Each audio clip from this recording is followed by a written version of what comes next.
Hey now! Today we're going to take a look at Trains Rising Sun from AEG.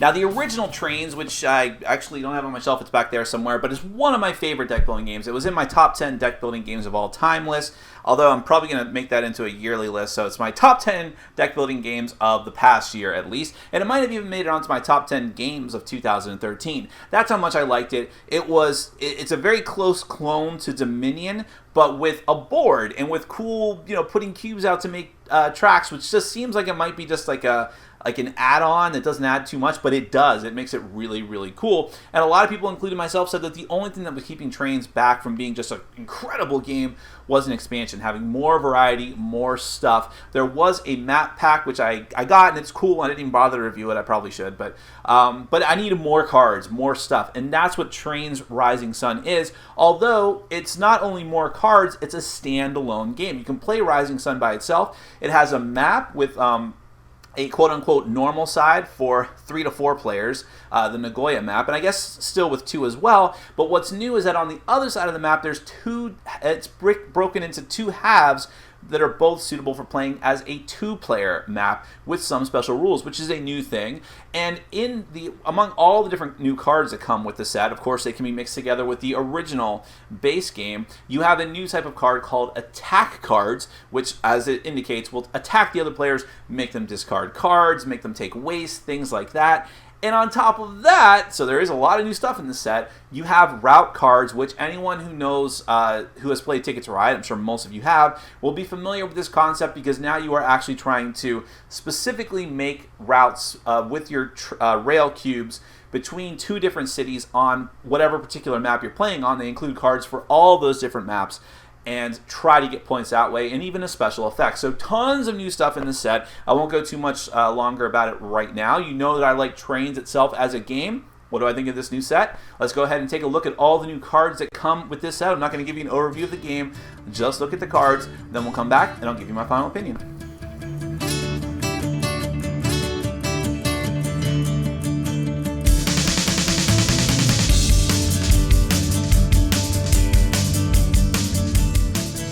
Okay, I'm going to give you a brief look at the new stuff that comes in the Trains Rising Sun expansion.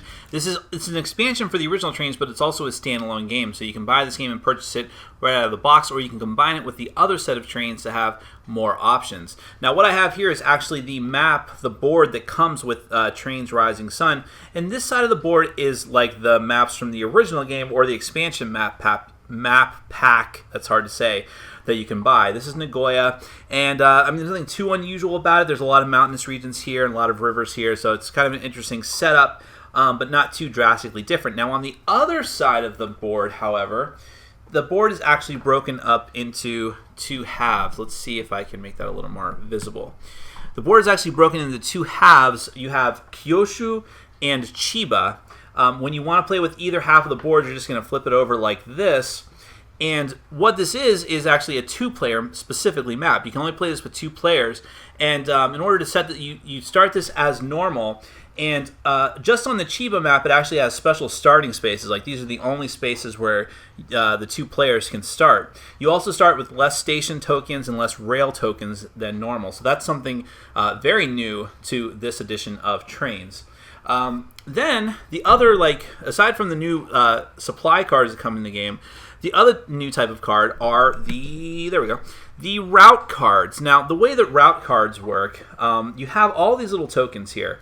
That you have, I think, 3 tokens for different A, B, C, D, and E. And you'll have a number of these route cards in play equal to the number of players. So you'll shuffle them up, deal them out for whatever particular map is. These are all keyed to one of the maps or expansion maps that comes with the game. Like, for instance, this one is for Osaka, it says down here on the bottom. So you'll lay these out, and these will tell you what cities you need to connect with your rail tokens. And I should mention as well that this expansion comes with all the typical rail tokens and expansion tokens that the base set comes with. But in any case, you need to build that route between those 2 cities. And if you're the first person to do that, you get to claim this route bonus card face up from the side of the board. It gets you this many victory points, which in this case is 6, and it also gives you a special ability which you can use one time and then discard permanently. In the case of the Fukuchiyama to Kamioka. I'm good at Japanese card. It says discard this card to draw one card. Here's an example of one that requires 3 stops. It gets you 5 points.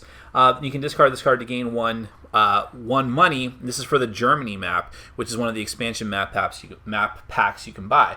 And that's what all these different tokens are for. You'll actually put these out on the board at the different spots just to remind you of how they connect and how they relate to the cards, and put the other token onto the route card to signify which is which. But anyways, let's get to the new cards that come in this set.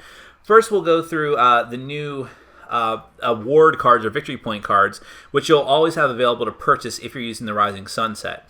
You have the office building, which is a lot like, I think, the apartment building. However, when you buy this card, you gain, you take a waste, and then at the end of the game, you gain a victory point. But this one actually gives you money when you play it, which I thought was really interesting.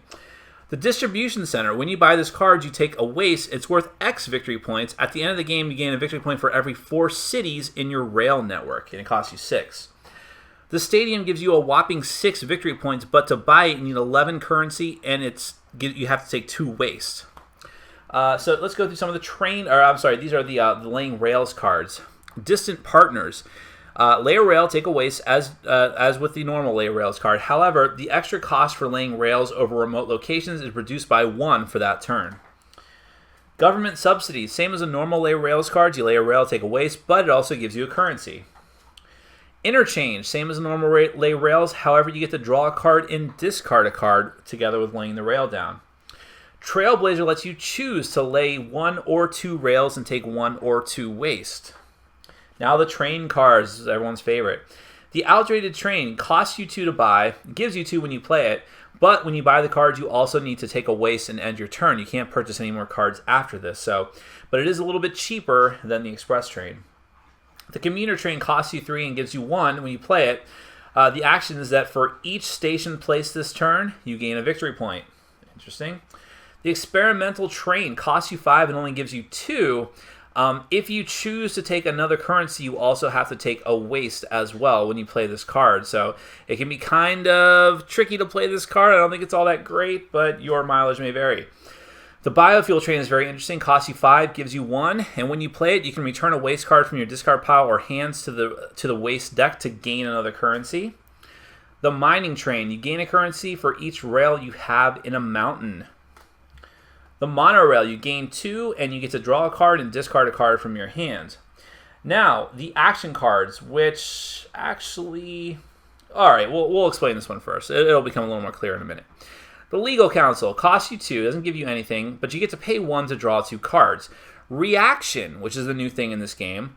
When another player makes an attack, you may reveal this card to ignore the attack. I'll explain and show you some examples of attack cards in a minute. The Surveyor, draw a card, and for the rest of the turn you ignore the next waste, you ignore the next waste taken in this turn. Strategy Meeting gives you 1 currency, and you get to place a card from your hand on top of your deck. The Reclamation Depot, you can trash a train card in your play area to gain 1 currency. Remember that trash is out of the game.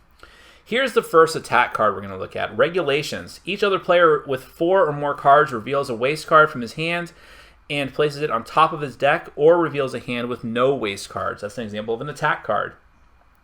The Dispatcher, you can trash an action card from your play area. You gain an action card of a cost up to 2 more than the trash card. The Engineer, you can choose a train card in your play area and copy its effect. Upgrade gives you 1, you can discard 2 cards from your hands to draw 2 cards. Extra Laborers gives you 1, and you can choose a rail card in your play area. This card copies that card. Unhappy Passengers, another attack card, gives you 1, and each other player discards down to 4 cards. The Incinerator, you reveal cards from the top of your deck until you reveal up to 2 waste cards. You return these cards to the waste deck and then discard the rest. The Politician, another attack card. Each player passes a card to his right. Return a card from your hand to the supply. Protesters gives you 1. Each other player, another attack card. Each other player discards a rail card from his hand or reveals a hand with no rail cards. Charitable Support gives you 1, and you can pay 4 currency to gain a victory point. The Roundhouse, another attack card. Each other player discards the top card from his deck, gains a victory point if any waste is discarded. The Yardmaster gives you 1, and you can discard 2 identical cards from your hands to draw 3 cards. Limited Partnership, draw 2 cards. Each other player draws 1 card. The Junkyard, this one's really interesting. You gain a waste, but you gain 2 currency and a victory point every time you play it. That could be worth it.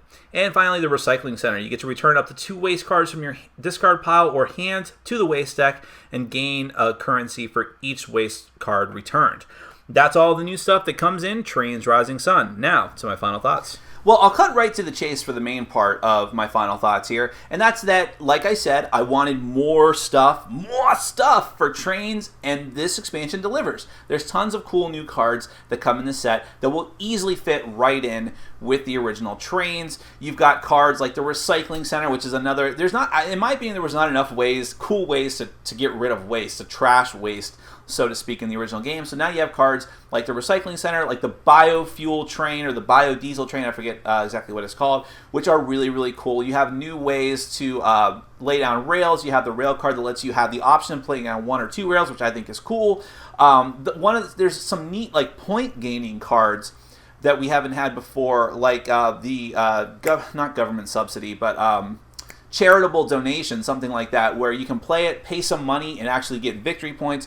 It's cool to see the game branching out in new directions while still increasing what was already good about the game and just giving you some more options that aren't earth-shattering, but are just cool, more randomness to add to how the cards are played out. Now, having said that, I don't like the attack cards that much. I think they're fine. It's not like they break the game, but I'm honestly considering not including them when we randomize the cards. Because I just think they're kind of dumb. I don't think they add a lot to the game. I think that they're a poor purchase. I've played a couple of games with this new set, and I've gone out of my way to get those cards just because I want to see what they're like, how they interact, and it's just so detrimental to you, the person that's playing them, because for the most part, I mean, it's like, let's take, for example, the Roundhouse card, which is, if I'm not mistaken, I sometimes get the names confused, there's a lot of cards, but I think the Roundhouse card is the one that says that all of your opponents have to discard a card off the top of their deck, and if it's a waste, you get a victory point, but you only get 1. Okay, that sounds pretty interesting, but really, first off, especially as you get more and more into the game, and people, because there's so many new cards that let you get rid of waste, together with the cards from the original game, it's a very good possibility that by the time you start drawing a lot of those, depending on how many you purchase and playing them, that people aren't going to have too much waste in their deck. And so then you're kind of missing out on the victory point thing. And the side benefit is that you could screw someone out of getting a card that might be really good by making them discard it. Well, okay, but chances are you're just making them get rid of maybe a normal train or a card that they may not need right now, and so you're making them mill through their deck faster. That's just one example. It just doesn't seem like the attack cards do that much good for you, the person playing them, and they don't do too much to hamper your opponents. So you're much better off working on the things that make you good at trains the game normally, which is getting your engine going, so to speak. You know, getting the express trains, getting the limited express trains, getting more cards that let you draw more cards. I would actually argue that the card Legal Counsel, which protects you from the attack cards, is better than the attack cards because at least you can pay a coin to draw, I think, 2 cards, which is much better than the attack cards themselves, in addition to protecting you from them. So if that card is together with attack cards in your lineup of supply cards, the people who buy the Legal Counsel just to protect themselves from you who's buying the attack cards is going to be way better off. Way better off. So I'm not a fan of the attack cards. I don't think it really drags down the set too much because there's so many other cool cards. There's only like 3 or 4 attack cards really. But still, I would have really preferred if they just did away with that idea. Maybe had a smaller expansion with those if you really wanted to add more like forced interaction between the players. But yeah, I would have been happier if they just had more cards like the other cards in the set. Just you could do more creative things, I'm sure. You didn't have to go to attacks, especially as clunky as that is. It's not that I hate attack. I mean, one of the reasons I like Star Realm so much is because it's a deck builder that has interaction of attacking other players, but it works there. It doesn't really work in this kind of game. It just seems like a weird fit, if I could put it succinctly. Now, a couple of the other new things in the set.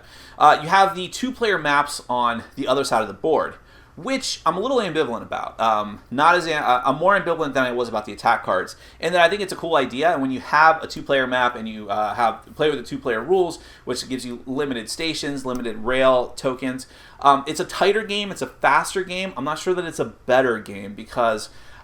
First off, I just think that I would have rather had another new 3 to 4 player map on the other side rather than just having, especially if someone's buying just this set for the first time, it would be kind of disappointing because you only have the one map for 3 to 4 players, which is probably the more common way that this is going to be played. And also, I just don't know, in a 2-player map, you're really running into each other a lot. And in my opinion, that can sometimes be kind of cool when you're trying to cut someone off and, just get more aggressive with how you put down your rail tokens. But most of the time, it's just annoying, and you're canceling out each other's points. I don't know. I think for me personally, I'm just speaking for myself with trains. I know there's some people that will disagree with me. I think there's a balance between, being too aggressive and, being able to do your own thing and just get your efficient engine running without interference. There is a point where those two things cross that it starts being less fun for me. And I think the 2-player maps really encourage that. So I'm ambivalent on that. As far as the route cards, I think they're cool. I think that they're kind of, they're not totally necessary, and I could take them or leave them, but I think that if you want to play with them, I think they're a neat idea. It gives you something to strive for with your tokens, and I think that's the kind of interaction that's fine because you are going to cross paths with other people. People could try to, if they have multiple different options of how they want to build their routes, they could put them in such a way to try and cut you off and make it more difficult for you to get to your spot to get that, to get the route card and get the points and get the special action, which really isn't that big a deal, but it's fine. It's a cool, neat thing that they added. They could have just done the route cards without the special action. So I think that those are neat and they're a cool idea, but they don't change the game too drastically. I probably sounded all over the place in this review, but honestly, I love the game. I still do. I think it's a great expansion. I love that it adds more stuff. If you're new to trains and you have a good idea that you're going to like it and you want to make a purchase of it at this point, go with the base game. I still think that's the way to go. I think there's better cards in the base game, and having 2 3 to 4 player maps, or I should say normal maps in that game, is a better option at this point.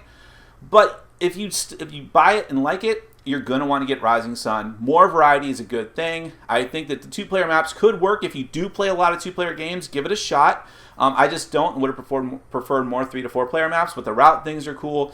You could just choose not to play with the attack cards if you don't want to. Or if you do like them, you have the option. And that's really what it's all about, is having more stuff, more options. And Rising Sun really hits it out of the park in that regard. My name is Nick. This has been Board Game Brawl. And I'm reminding you to get out there and game every day and in every way. Take care.